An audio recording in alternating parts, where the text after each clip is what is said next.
Hello friends, स्वागत है आप सभी का क्रिएटिव इंजीनियर्स एकेडमी चैनल में। तो फ्रेंड्स, लास्ट क्लास में हमने पैराबोला कंप्लीट किया था। तो हमारे दो टॉपिक्स कोनिक सेक्शन में कंप्लीट हो चुके हैं, इलिप्स और पैराबोला।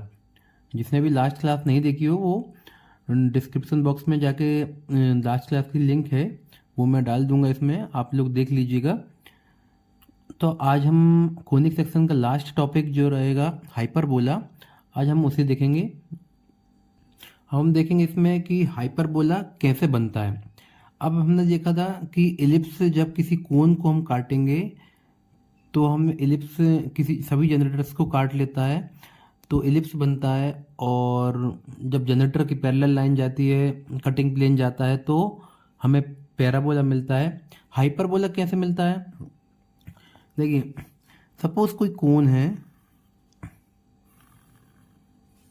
सपोज कोई कोन है, ठीक है। ये मैंने आपको बताया था एक्सिस है, ये एक्सिस है। यहां पर एंगल क्या बनता था? अल्फा, अल्फा एंगल बनता था। यहां पर एंगल क्या बन रहा था हमारा? अब हाइपरबोला इसमें कैसे बनेगा कि कटिंग प्लेन कैसे जाएगा? जब कटिंग प्लेन एक्सिस को जब काटता हुआ, एक्सिस को काटता हुआ किसी एंगल पे, किसी एंगल पे एक्सिस को काटता हुआ और बेस को काट दे। सपोज ये एंगल थीटा से काटा है, ये एंगल थीटा बना रहा है कटिंग प्लेन, तो कंडीशन क्या रहेगी? हमेशा अल्फा बड़ा रहेगा थीटा से। अल्फा बड़ा रहेगा क्या? थीटा से, और बेस को काट दे तो हमें कौन सा शेप मिलेगा कोनिक सेक्शन में? हाइपरबोला। क्लियर हुआ? जब अल्फा छोटा रहेगा थीटा से तो कौन सा शेप मिलता है? एलिप्स मिलता है। और अल्फा जब बराबर रहेगा थीटा के तो क्या मिलता है? पैराबोला। और जब अल्फा बड़ा रहेगा थीटा से तो हमें कौन सा शेप मिलेगा? हाइपरबोला। क्लियर हुआ? एलिप्स की इसेंट्रिसिटी बताई थी मैंने आप लोगों को। एलिप्स की इसेंट्रिसिटी लेस देन 1, पैराबोला की इक्वल टू 1, और हाइपरबोला की कितनी रहेगी? Greater than 1। हाइपरबोला की इसेंट्रिसिटी हमेशा क्या रहेगी? Greater than 1। देखिए, the hyperbola is a clean curve generated by a point moving in such a way that at any position the difference of its distance from two fixed point called focus is always constant and equal to the transverse axis। क्या रहेगा? वहां पर हमने देखा था ellipse में कि sum of its distance from two fixed point. क्यों? क्योंकि इसेंट्रिसिटी 1 से कम थी। और मैंने आपको इसेंट्रिसिटी क्या बताई थी? Distance of point from focus to the distance of point from directrix. तो इसेंट्रिसिटी यहाँ पर ग्रेटर देन 1 है तो यहाँ पर क्या आएगा? Difference of its distance from two fixed point. ठीक है, क्या रहेगा? हमेशा कांस्टेंट रहेगा। और किसके इक्वल रहेगा? हमेशा ट्रांसवर्स एक्सिस के इक्वल रहेगा। ट्रांसवर्स एक्सिस क्या है, क्या होती है कि transverse axis is also called as major axis of hyperbola. Transverse axis को क्या बोलेंगे हम? Major axis. हाइपरबोला की मेजर एक्सिस कहलाएगी। और इसको हम जो इसमें एक वर्ड आता है जिसको हम बोलते हैं एसिम्पटोट्स, वो मैं समझाता हूं अभी आपको। एसिम्पटोट्स क्या होता है? देखिए, सपोज एक हाइपरबोला शेप है, हाइपरबोला ये शेप है, इसके दो वर्टेक्स रहेंगे। सपोज ये दो वर्टेक्स हैं V1 और V2, दो वर्टेक्स हो गए V1 एंड V2। ठीक है, तो V1 और V2 से जो लाइन जाएगी इसको क्या बोलेंगे हम? Major axis. क्या बोलेंगे हम? Major axis. और मेजर एक्सिस को ही क्या बोलते हैं? Transverse axis. ये कंडीशन क्लियर हुई भाई? जब दो वर्टेक्स से दो लाइन पास होगी तो उसको क्या बोलेंगे हम? ट्रांसवर्स एक्सिस या मेजर एक्सिस।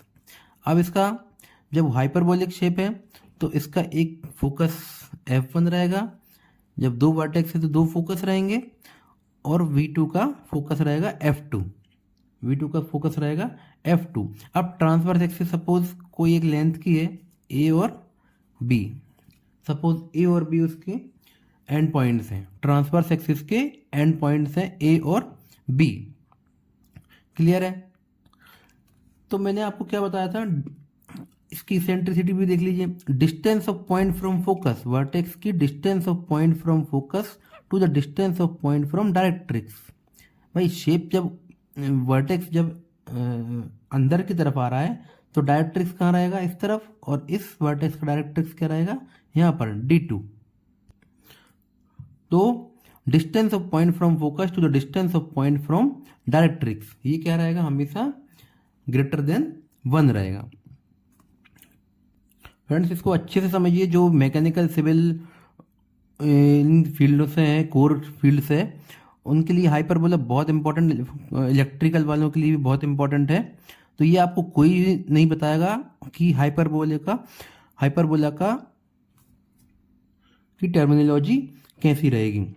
ये मैं आपको एक प्रैक्टिकली बता रहा हूँ मैं, और ड्रॉ करके, कि भाई हाइपरबोला के 2 वर्टेक्स रहेंगे, एक वर्टेक्स का एक फोकस रहेगा और दूसरे वर्टेक्स का दूसरा फोकस रहेगा, ठीक है। दोनों के डायरेक्ट्रिक्स अलग अलग रहेंगे, और जो V1 V2 से पास होगी जो लाइन, उसको हम क्या बोलेंगे, उसकी मेजर एक्सिस या फिर ट्रांसवर्स एक्सिस।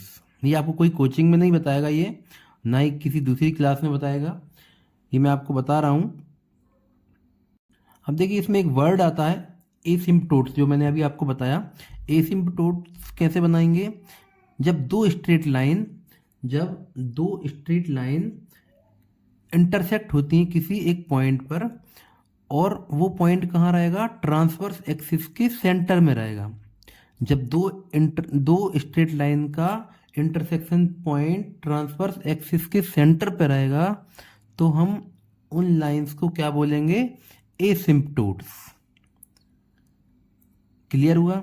जब दो स्ट्रेट लाइंस का सेंटर ट्रांसवर्स एक्सिस के सेंटर पे इंटरसेक्ट होंगी, तो उसे हम क्या बोलेंगे, एसिम्पटोट्स बोलेंगे। अब इसके क्या 2 एसिम्पटोट्स हो गए, सपोज ये x हो गया, ये y हो गया। x और y क्या है, OX और OY क्या हो गए, ये एसिम्पटोट्स हो गए। क्लियर हुआ? ऐसे नीचे भी नाम कुछ भी दे सकते हैं, लेकिन मैंने आपको एक जनरल प्रैक्टिकल बता रहा हूँ। OX और OY क्या रहेंगे, एसिम्पटोट्स।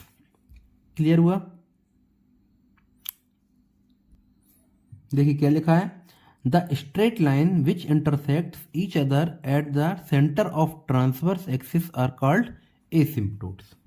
एसिम्पटोट्स मैं आपको इसलिए इतना डीपली बता रहा हूँ क्योंकि आपको प्रॉब्लम भी आएंगी, तो उसमें वर्ड्स, जो ये एसिम्पटोट वर्ड है वो भी आएगा, तो इसलिए आपको इतने अच्छे से समझा रहा हूँ मैं कि एसिम्पटोट्स क्या होता है।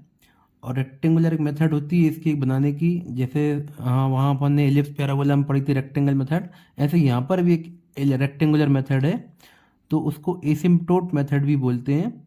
तो वो वहाँ पर आपके लिए वर्ड आएगा, तो वहाँ उसके रिगार्डिंग कुछ प्रॉब्लम्स आएंगे, तो वो हमें उसकी हेल्प से हाइपरबोला ड्रॉ करना रहेगा। इंजीनियरिंग एप्लीकेशंस देख लेते हैं। Hyperbola is used in some of the structure such as design of water channels. Water channel की डिजाइन रहेंगी, जो बड़ी बड़ी प्लांट्स में वाटर चैनल्स बनती हैं, वाटर चैनल की डिजाइंस वो हाइपरबोलिक शेप में रहेगी। जो बड़े बड़े कूलिंग टावर्स रहते हैं, कूलिंग टावर्स वो भी हाइपरबोलिक शेप में रहते हैं, और बहुत सारी एप्लीकेशंस इंजीनियरिंग में होती हैं, इलेक्ट्रिकल, मैकेनिकल, सिविल फील्ड में। तो ये रहेंगी इंजीनियरिंग एप्लीकेशंस। देख लेते हैं methods of construction of hyperbola. Method कौन कौन सी रहेंगी, एक जनरल मेथड जो वहाँ पर हमने एलिप्स और पैराबोला में पढ़ी थी, और दूसरी रहेगी रेक्टेंगुलर मेथड। रेक्टेंगुलर मेथड भी जैसी मैंने आपको वहाँ पर पढ़वाई थी, यहाँ पर भी रेक्टेंगुलर मेथड आती है। अब यहाँ पर एक चीज़ और आती है, रेक्टेंगुलर हाइपरबोला। अब रेक्टेंगुलर हाइपरबोला और देख लीजिए, इसको क्या हम बोलते हैं, इक्विलेटरल हाइपरबोला भी बोल सकते हैं इसको। रेक्टेंगुलर हाइपरबोला को इक्विलेटरल हाइपरबोला भी बोल सकते हैं। ये कहाँ यूज होता है रेक्टेंगुलर हाइपरबोला, ये कैसे पता चलेगा कि हमें हाइपरबोला रेक्टेंगुलर हाइपरबोला ही है। देखिए इसका भी मैं एक बहुत शॉर्ट में बता देता हूँ, आप जल्दी समझ जाएंगे। जो मैंने एसिम्पटोट्स बताए थे, ये जो मैंने 2 एसिम्पटोट्स बताए थे, जब एसिम्पटोट्स 90 डिग्री एंगल पे इंटरसेक्ट हों, तब कौन सा हाइपरबोला बनता है? Rectangular hyperbola. जब एसिम्पटोट्स 90 डिग्री एंगल पे इंटरसेक्ट होते हैं तो ये हो गया x, ये हो गया y। तो एसिम्पटोट्स जब रहेंगे 90 डिग्री एंगल पे इंटरसेक्ट रहेंगे तो हमें क्या मिलेगा? Rectangular hyperbola. कहाँ यूज होता है ये? The rectangular hyperbola is very important since its shape indicates the relationship between pressure and volume of gas expanding according to Boyle's law. जो आपने बॉयल्स लॉ पढ़ा होगा 12th में 10th में बॉयल्स लॉ पढ़ा होगा, PV इक्वल टू NRT बोल देते हैं, PV इक्वल टू RT। तो वहाँ पर रेक्टेंगुलर हाइपरबोला जो प्रेशर और वॉल्यूम के बीच रिलेशनशिप बनाता है तो वो हाइपरबोलिक कर्व बनता है जो कि प्रेशर और वॉल्यूम का ग्राफ इंडिकेट करता है हमें। क्लियर हुआ? चलिए, ये तो रहा इसका हाइपरबोला का इंट्रोडक्शन। अब हम आते हैं प्रॉब्लम्स पे। तो सबसे पहले हम जनरल मेथड देखेंगे। देखिए क्या बोल रहा है, to construct an hyperbola by general method when the distance of focus from directrix is 50 mm and eccentricity is equal to 3/2। तो हमें क्या दे रहा है वो कि फोकस से डायरेक्ट्रिक्स की डिस्टेंस दे रहा है हमें 50 mm और एसेंट्रिसिटी दे रहा है 3/2। तो सबसे पहले हम ड्रॉ करेंगे क्या? डायरेक्ट्रिक्स बनाएंगे, एक हम डायरेक्ट्रिक्स बनाएंगे।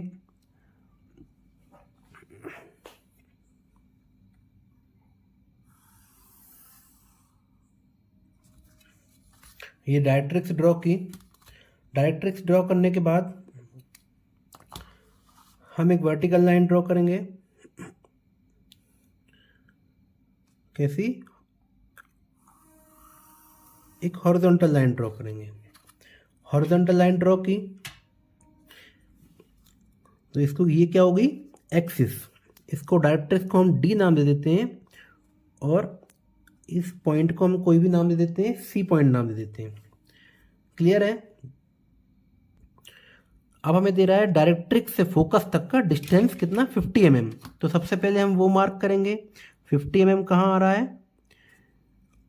ये 50 mm आ गया। ये 50 mm, तो इसको हम पॉइंट को क्या नाम देंगे? F नाम दिया। तो ये हमारा क्या हो गया? फोकस हुआ।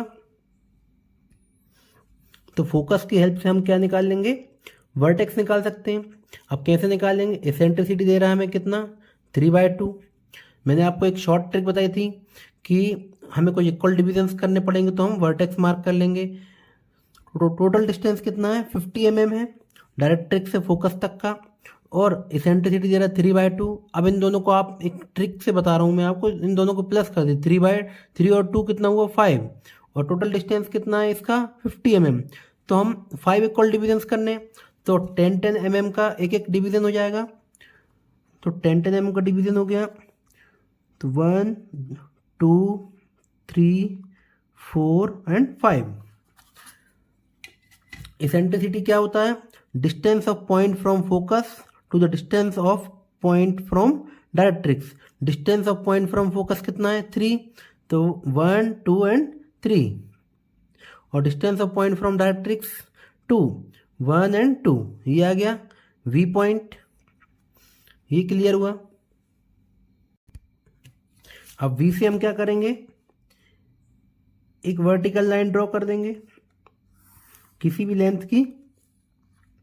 ऐसा ही हम जो हमने लास्ट जनरल मेथड में देखा था, जो पैराबोला की जनरल मेथड मैंने आपको कराई थी, क्या किया था हमने वहां पर कि वर्टेक्स से फोकस तक की डिस्टेंस ओपन की। वर्टेक्स से फोकस तक की डिस्टेंस ओपन करके एक आर्क बना लिया यहाँ पर। क्लियर हुआ? तो ये हमारा पॉइंट कहाँ पर ट्रांसफर हो गया? ये वर्टेक्स वाली प्रोजेक्टर पे, वर्टेक्स वाले प्रोजेक्टर पे मार्क हुआ।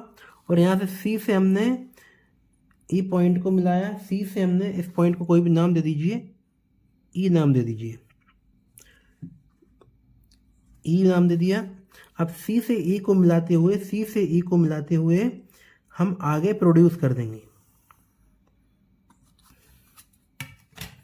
ये आप 3H पेंसिल से कीजिए। जब हम हाइपरबोला ड्रॉ करेंगे तो वो हम डार्क करेंगे H पेंसिल से। आप ये लाइंस जो है 4H पेंसिल से प्रोजेक्टर से ड्रॉ कीजिए और बाकी लाइंस 3H पेंसिल से ड्रॉ कीजिए। बहुत लाइट होना, मैं आपको समझाने के लिए थोड़ा डार्क बना रहा हूँ, तो आप इस चीज़ का ध्यान रखिएगा। अब हमें पता है कुछ इक्वल डिविजन्स करेंगे हम, तो हमारे पास 2 डिविजन्स तो हैं ही ऑलरेडी, 2 डिविजन्स हमारे पास ऑलरेडी हैं, 3 डिविजन्स हैं। तो 1 2 3 2 डिविजन्स और कर लेते हैं, 4 और 5, 4 और 5 ये इक्वल डिविजन्स कर लिए हमने। और जो हमने लास्ट जनरल मेथड में किया था वही प्रोसेस हम यहाँ पर करेंगे।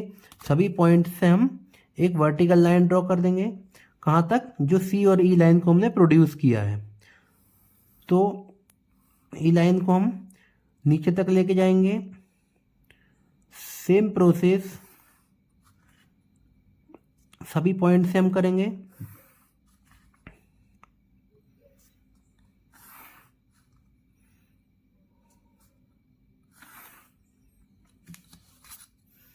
ये क्लियर हुआ? ये क्लियर है इतना? इन सभी पॉइंट्स को कोई नाम दे दीजिए, 1 2 और इसको हम दे देते हैं 3 4 एंड 5। ये तो क्लियर है। ऐसे ही इन सभी पॉइंट्स को, 1 को हम चाहें तो 1 डैश दे सकते हैं, 2 को 2 dash, 3 dash, 4 dash and 5 dash. ये क्लियर है? अब हम क्या करेंगे, यहाँ से 1 से 1 डैश तक की डिस्टेंस ओपन करेंगे, 1 से 1 डैश तक की, और फोकस पे रख के इसी लाइन पे एक आर्क कट कर देंगे, और ऐसा ही एक आर्क हम नीचे भी कट कर देंगे। ये क्लियर है? ऐसे ही 2 से 2 तक का डिस्टेंस ओपन करेंगे डिवाइडर पे, और फोकस पे रख के एक आर्क यहाँ कट कर देंगे और एक आर्क सेकंड वाली लाइन पे। फोकस वाली लाइन सेम ही रहेगी 3 डैश तक के लिए, क्योंकि फोकस पे ही है। एक आर्क इसका नीचे भी कट कर दीजिए, ये हो गया। ऐसे ही 4 से 4 डैश आर्क लिया और फोकस पे रखा और यहाँ पर एक आर्क कट किया। सेम प्रोसेस आप लोग 5 डैश पे कीजिए, ये 5 डैश और ये 5 डैश। क्लियर हुआ? अब हम क्या करेंगे, वर्टेक्स से स्टार्ट करेंगे और एक फ्री हैंड हम कर्व ड्रॉ कर देंगे सभी पॉइंट्स पे। क्लियर हुआ? कैसे ड्रॉ करेंगे हम, यहाँ से ये V से स्टार्ट करेंगे, V से स्टार्ट करेंगे और कहाँ लेके जाएंगे, 1 डैश तक। देखिए फ्री हैंड कर्व ड्रॉ किया हमने, इसको और डार्क कर देंगे हम।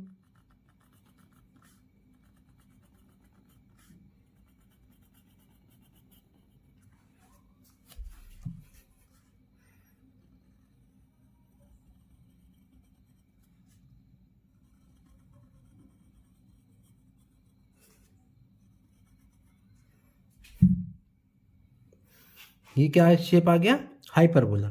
इन सभी को आप कोई पॉइंट्स को नाम दीजिए। 1 डैश पे है तो P1 नाम दे दीजिए, इसको P2 दे दीजिए, ये P3 हो गया, ये P4 और ये P5। ऐसे ही इनको भी कोई नाम दे दीजिए, सपोज P6 नाम दे दीजिए, P7, P8, P9 और P10। ये क्लियर हुआ हाइपरबोला? आप सभी को क्लियर है? अब एक काम और करना है जो मेन इम्पोर्टेंट है। क्या बताया था मैंने आपको, इसको थोड़ा सा इरेज कर दीजिए जो एक्स्ट्रा हो गई हो कुछ। तो ये फोकस तक की डिस्टेंस हमें यहाँ पर क्या करना है, डिस्टेंस मेंशन करना है।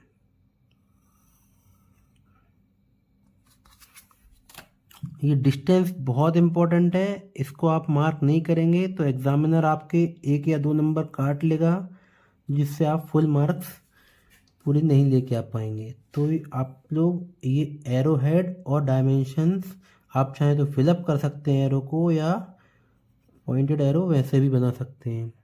इधर हम क्या लिखेंगे 50 mm। क्लियर हुआ? ये प्रोजेक्टर्स आप लोग बहुत लाइट करिए, और ये जो मैंने आर्क बनाया है ये भी आप बहुत लाइट, मैंने आपको समझाने के लिए थोड़ा डार्क बनाया है, तो आप लोग बहुत लाइट पेंसिल से आप ड्रॉ कीजिएगा। और बाकी आप बहुत स्मूथ कर्व बनाइए, बहुत अच्छा सुंदर लगना चाहिए ताकि आपको फुल मार्क्स मिले। तो ये हुई यहाँ पर हाइपरबोला की जनरल मेथड ख़त्म। तो अब हम देख लेते हैं रेक्टेंगुलर मेथड। रेक्टेंगुलर मेथड से हम हाइपरबोला कैसे ड्रॉ करेंगे।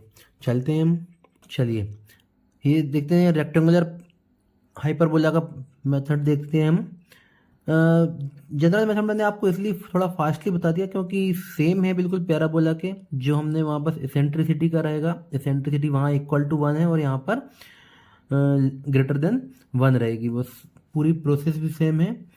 तो अगर आपको थोड़ा सा फास्टली अगर मैंने समझाया हो तो आप पैराबोला की मेथड देख लीजिए, सेम वही की वही मेथड है।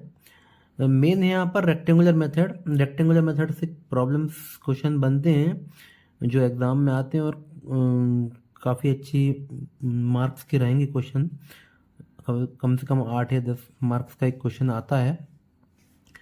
तो इसको आप ध्यान से देखिएगा। रेक्टेंगुलर मेथड क्या बोल रहा है, ए पॉइंट P, कोई एक पॉइंट P है 30 mm and 50 mm respectively from 2 straight lines.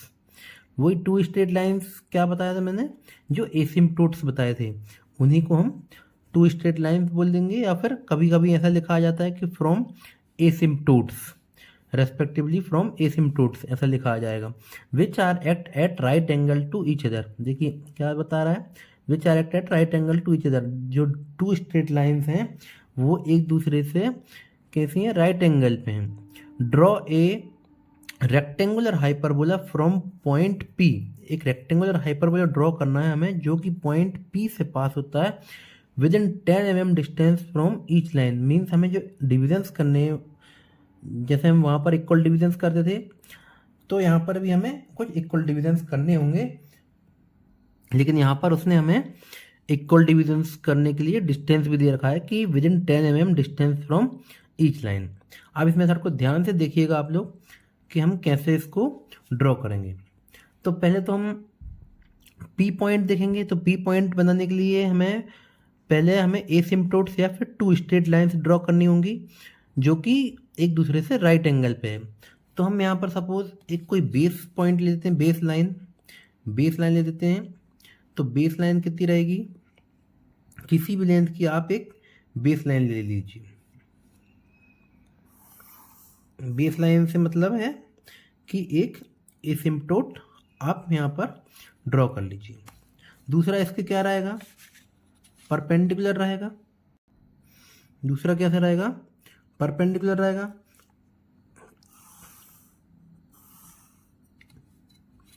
ये मैं थोड़ा डार्क बना के बता रहा हूँ आप लोगों को। आप ये एसिम्पटोट्स और जो नंबर ऑफ इक्वल डिविजन्स करेंगे वो सभी लाइट लाइन से ड्रॉ करेंगे। मीन्स 3H पेंसिल से आप एसिम्पटोट्स ड्रॉ करेंगे और 4H पेंसिल से आप डिविजन्स ड्रॉ करेंगे।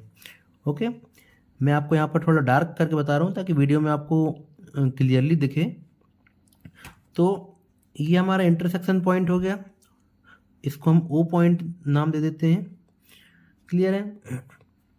अब ये बोल रहा है कि point P 30 mm and 50 mm respectively from 2 straight lines. Means एक लाइन से वो 30 mm दूरी पर है और दूसरी लाइन से 50 mm दूरी पर है। ये हमारे 2 एसिम्पटोट्स हो गए हैं, इनको हम कोई नाम दे देते हैं, सपोज OA और OB। क्लियर है? अब हम यहाँ पर P पॉइंट मार्क करना है हमें। P पॉइंट कैसे मार्क करेंगे, तो 30 mm सबसे पहले OA पे हम 30 mm ले लेते हैं। तो 30 mm डिस्टेंस कहाँ पर आएगा, ये आएगा 30 mm। और 50 mm कहाँ पर आएगा, and 50 mm respectively from two straight line. तो ओ बी पे हम कितना ले लेते हैं 50 mm। 50 mm कहाँ आ रहा है, ये आ रहा है 50 mm। 2 पॉइंट मार्क करेंगे। अब हम क्या करेंगे, यहाँ से जो ओ ए है, ओ ए से परपेंडिकुलर लाइन ड्रॉ करेंगे, जो कि हमें 30 mm डिस्टेंस पे हमने पॉइंट मार्क किया था। जो पॉइंट मार्क किया था, सपोज इसको कोई नाम दे दीजिए आप लोग, सपोज टी नाम दे दीजिए इस पॉइंट को। तो टी पॉइंट से एक वर्टिकल लाइन ड्रॉ करेंगे हम, जो कि वर्टिकल लाइन, एक लाइट वर्टिकल लाइन ड्रॉ कर दीजिए। क्लियर है। ऐसा ही आप यहाँ पर ओ बी लाइन से एक परपेंडिकुलर लाइन ड्रॉ कर देंगे। तो ओ बी लाइन से एक परपेंडिकुलर लाइन ड्रॉ कर देंगे हम। क्लियर है। तो ये जो इंटरसेक्शन पॉइंट है, वो पॉइंट का क्या नाम रहेगा, P. A point P 30 mm and 50 mm from two straight line. तो पॉइंट पी की डिस्टेंस आ गई हमारे पास, जो 30 mm और 50 mm दोनों स्ट्रेट लाइन से है। तो इसको हम नाम दे देंगे क्या, पी पॉइंट।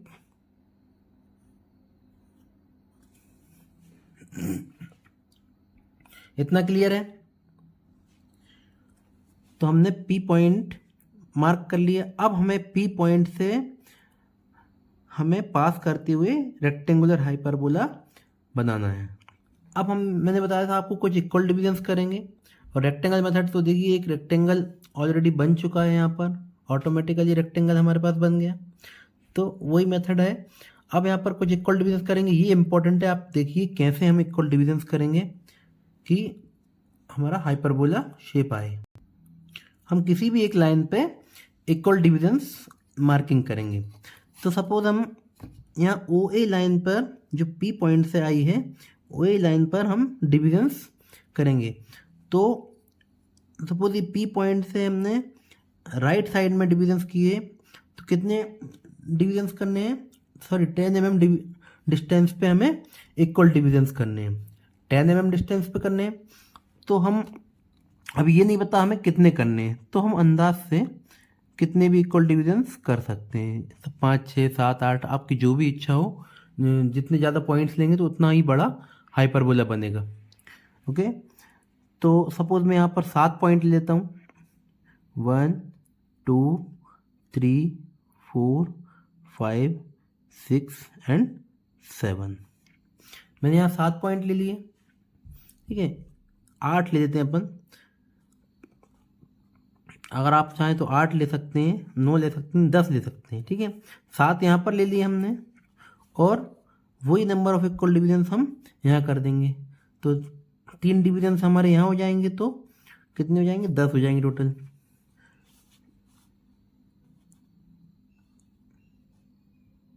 ये 3 पे थी लाइन, तो यहाँ पर भी इस लाइन के यहाँ पर भी डिवीजन करेंगे। तो यहाँ पर कितने हुए, 2 डिविजन्स यहाँ पर हो गए। इनको कोई नाम दे देंगे हम, 1, 2, 3, 4, 5, 6, 7। क्लियर है। यहाँ पर हम क्या नाम देंगे, 8, और यहाँ पर क्या नाम देंगे, 9, और ये हो गया सपोज 10 पॉइंट। क्लियर हुआ ये। हमने क्या किया, ओ ए लाइन पे जो लाइन ड्रॉ की थी पी पॉइंट से, हमने उस पर कुछ इक्वल डिविजन्स कर दिए। आप चाहे तो यहाँ पर भी कर सकते हैं, फिर यहाँ पर नहीं कर पाएंगे, यहाँ पर कर लीजिए या फिर यहाँ पर कर लीजिए। किसी एक लाइन पर आप इक्वल डिविजन्स कर लीजिए। क्लियर हुआ। अब क्या करना है, जितने भी हमने पॉइंट्स यहाँ पर मार्क किए हुए हैं इक्वल डिविजन्स वाले, उन सभी पॉइंट्स को हमें ओ पॉइंट से, इंटरसेक्शन पॉइंट से हम ज्वाइन कर देंगे। देखिए बहुत ही सिंपल है, बस समझने की देर है।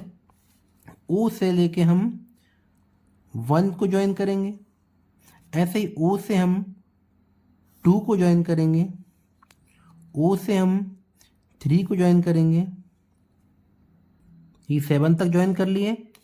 अब हमें यहाँ पर ओ से हम 8 को ज्वाइन करेंगे, ओ से 8 को ज्वाइन करेंगे, और वापस सभी पॉइंट्स को यहाँ पर प्रोजेक्ट कर देंगे।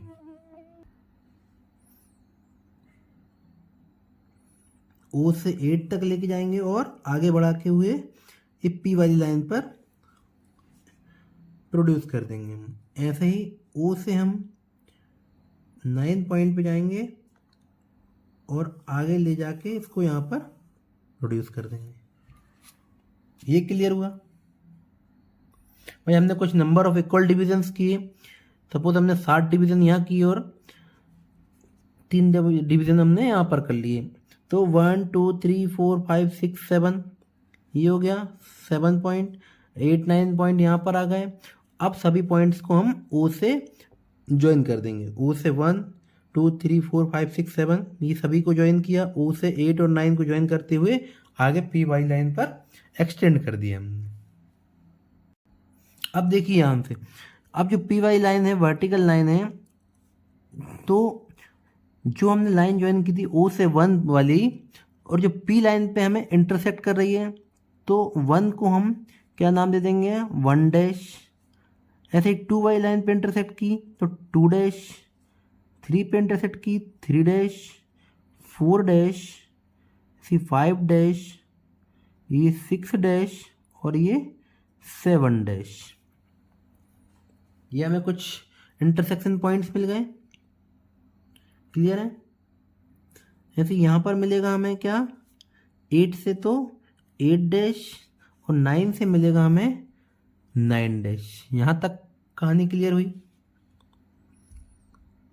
ये समझ आया आप लोगों को भाई। ओ से सभी पॉइंट्स को ज्वाइन किया और जो हमें वर्टिकल लाइन पे, पहले तो हम हॉरिजॉन्टल लाइन पे सभी पॉइंट्स को हमने एक्सटेंड किया और वर्टिकल लाइन पे हमने इन सभी पॉइंट को मार्क कर दिया। ये क्लियर हुआ। अब हम जो हॉरिजॉन्टल लाइन है, जो हॉरिजॉन्टल लाइन है 1 पॉइंट है, यहाँ से हम एक वर्टिकल लाइन ड्रॉ करेंगे। यहाँ से एक वर्टिकल लाइन ड्रॉ कर देंगे, ये किया, और 1 डैश से हॉरिजॉन्टल लाइन ड्रॉ कर देंगे। क्लियर हुआ। ऐसे ही 2 डैश से हम लेके जाएंगे वर्टिकल लाइन, 2 से लेके जाएंगे वर्टिकल लाइन और 2 डैश से हॉरिजॉन्टल लाइन लेके जाएंगे। सेम प्रोसेस 3rd पॉइंट से और 3 डैश पॉइंट से हॉरिजॉन्टल लाइन। ऐसे ही सभी पॉइंट के साथ करेंगे। ये सभी पॉइंट्स को हमने ज्वाइन करिए, सभी पॉइंट्स को ज्वाइन किया हमने, और हमें जो भी इनके इंटरसेक्शन पॉइंट हैं वो हम यहाँ पर मार्क कर देंगे। अब यहाँ पर ही वही करेंगे हम, जो 8th पॉइंट है वहाँ से हम हॉरिजॉन्टल लाइन ड्रॉ करेंगे और 8 से वर्टिकल लाइन। तो एक पॉइंट हमें यहाँ मिल गया। ऐसे ही हम 9th पॉइंट से करेंगे, 9 से हम वर्टिकल लाइन और 9 डैश से हॉरिजॉन्टल लाइन। ये एक पॉइंट मिल गया हमें। इन सभी पॉइंट्स को आप नाम दे दीजिए चाहें तो, और सभी पॉइंट से जो 9 8 P 1 2 3 4 5 6 7 तक हम इनको एक स्मूथ कर्व से ज्वाइन कर देंगे।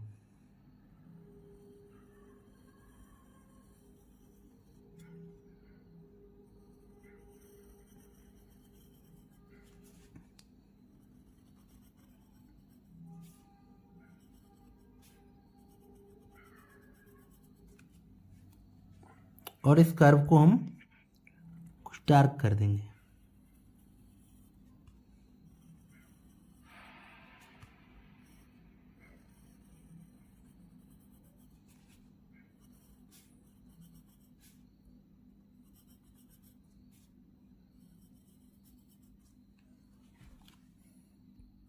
क्लियर हुआ। अब लास्ट पॉइंट जो बहुत इंपॉर्टेंट है, जो मैंने आपको बताया था, लाइन ड्रॉ करेंगे और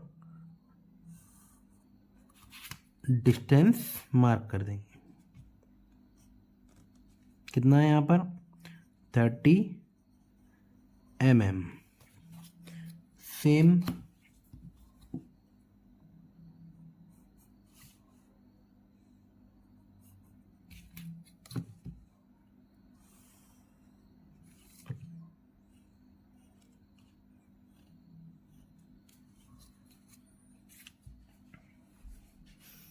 ये कितना है 50 mm। क्लियर हुआ। इनको आप चाहें तो कोई पॉइंट भी नाम दे सकते हैं, P से P1, P2, P3, P4, P5, P6, P7, P8 और P9। यहाँ पर ये हुआ रेक्टेंगुलर हाइपरबोला कंप्लीट। ऐसे ही प्रॉब्लम आएंगे। अब उम्मीद करता हूँ आप लोगों से ये कोनिक सेक्शन कंप्लीट होगा और अच्छे से आप लोग अटेम्प्ट कर पाएंगे। कोनिक सेक्शन मैंने आपको सभी टाइप्स के कुछ प्रॉब्लम्स, सभी टाइप के मैंने मेथड मैंने आपको कंप्लीट करवा दिए हैं। और इसमें एक आध दो पॉइंट्स अगर छूट गए हैं तो आप लोग मुझे कमेंट सेक्शन में कमेंट कर दीजिए। कोई भी जो भी पॉइंट्स आपको अगर लगता है कि मिसिंग है यहाँ पर, तो वो मैं आपको डिस्क्राइब कर दूंगा यहाँ पर। क्लियर है। तो आज के लिए बस इतना ही। अब नेक्स्ट क्लास में हम देखेंगे इंजीनियरिंग कर्व स्टार्ट करेंगे। इंजीनियरिंग कर्व में जो भी कर्व रहेंगे, एपीसाइक्लॉइड, हाइपोसाइक्लॉइड और स्पाइरल है, इन्वॉल्यूट है, वो हम सब देखेंगे। तो इसकी आप अच्छे से जब तक कोनिक सेक्शन की अच्छे से आप तैयारी कीजिएगा। Okay, thank you so much. Video अच्छा लगा हो तो लाइक और सब्सक्राइब कीजिए। बाय।